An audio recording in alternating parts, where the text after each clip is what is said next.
Welcome to the step-by-step guide to public service loan forgiveness. In this lesson, we are going to be talking about the pros and cons to public service loan forgiveness and really the questions to ask yourself to help you decide if this is right for you. So, why should you potentially choose public service loan forgiveness? Well, if you have extremely high debt, and I'm not going to put a number here because that is dependent upon so many things. It's dependent upon your income to debt ratio, it's dependent upon your family size. Medical illnesses, all sorts of different things. But if you have extremely high debt, that could be $300,000, $200,000, then it's smart for you to try to choose this route because it may be really hard for you to actually pay this off. And as you'll see in later lectures, if you choose to just pay the minimum payment and seek forgiveness under an income-based repayment plan, such as pay as you earn or repay, ultimately you are going to be paying hundreds of thousands of dollars. So really the two routes that it comes to, if you ask my personal opinion, when you're looking at trying to tackle your loans, it's public service loan forgiveness or paying it off. But right now we're focused on why should you choose this, and if you have high debt, you should definitely try to choose this route. Next is family requirements. Do you have family requirements that limit your ability to pay off your student loans? Maybe you have a lot of children. Maybe you have children with a special disability. Maybe you have a spouse that cannot work. So many different family requirements that may really limit your ability to be able to pay off your loans. And as a result, you should potentially look towards trying to seek public service loan forgiveness. And follow along those same lines is high expenses.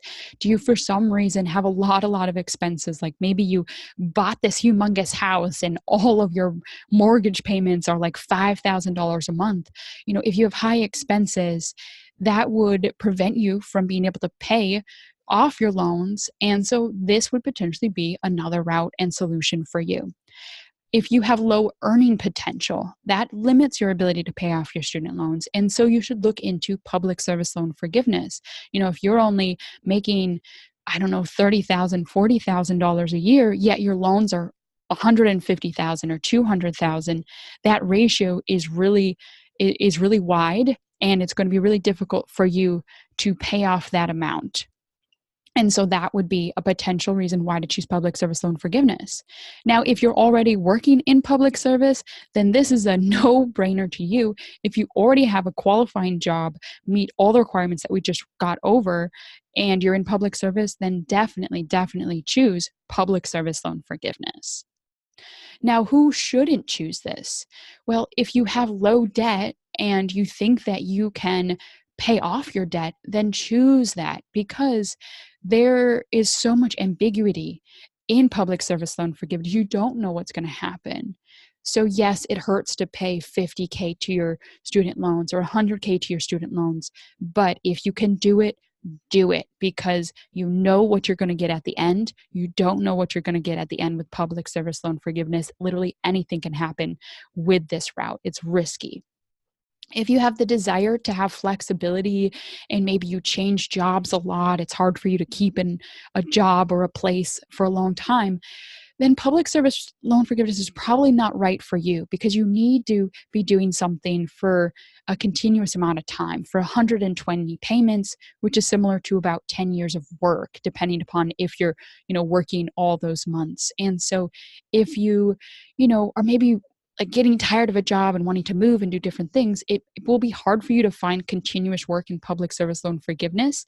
And so this may be a risky choice for you then, and you shouldn't choose it.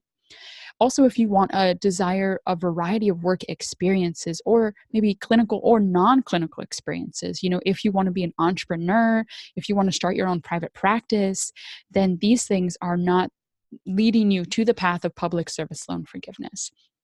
Now, if you have a high earning potential or a high salary, then I wouldn't suggest that you choose public service loan forgiveness. And for a variety of reasons, it's an unclear route. Really, if you have a high earning potential, you may not even qualify for this, because you do have to earn, so much to compared to your loans to be able to qualify. And, you may just want to pay off your loans and have the peace of mind after 2 years or after 3 years. And you also will want to do the calculations, even if you have a high salary and you still qualify, do the calculations of what your payment amount will be over 10 years versus if you were to just try to pay off your loans as soon as possible now. And then that number can lead you to choosing public service loan forgiveness or not. And the very last section of this course, we'll be going over some numbers so that you can compare these different statistics to help you understand how to choose.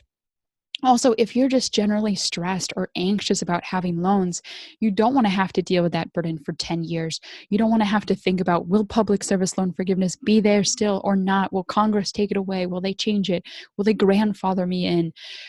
All these different things. They're constantly changing policies all the time. And so if you have that anxiety and stress now, you probably won't want that for 10 years. And so this may not be the route for you. And yes, maybe you'll have to pay a little bit more. It really depends. But think of the comparison of the flexibility of jobs you'll be able to get and the peace of mind and that you can move on from your loans. So here are some questions you can ask yourself to help pinpoint the answers as to if public service loan forgiveness is right for you or not. So you could ask yourself, are you likely to remain in the same city and location for 10 years? If you've maybe got a house and a family and you're settled down, that puts it easier for you to have consistent public service loan forgiveness work. And so this may be a smart route for you. Do you want to work in a public sector position? Do you even like the settings offered? That's an important question.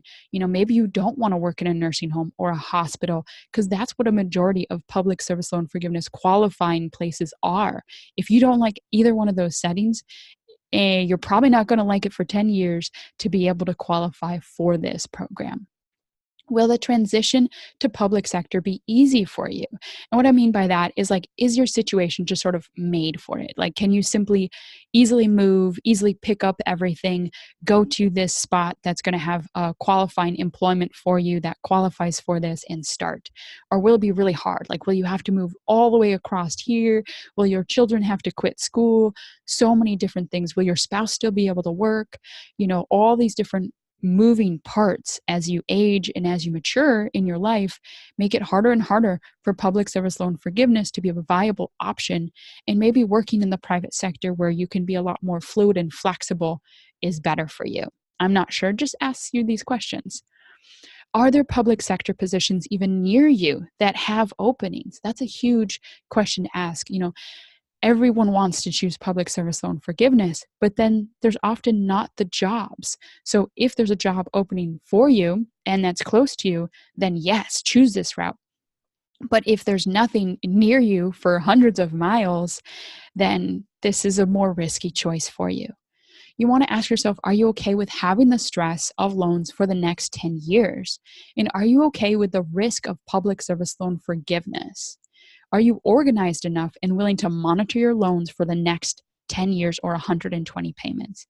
And really ask yourself, what are your other options? Is there an easier option? Is there a less stressful option? Really compare all your options out there.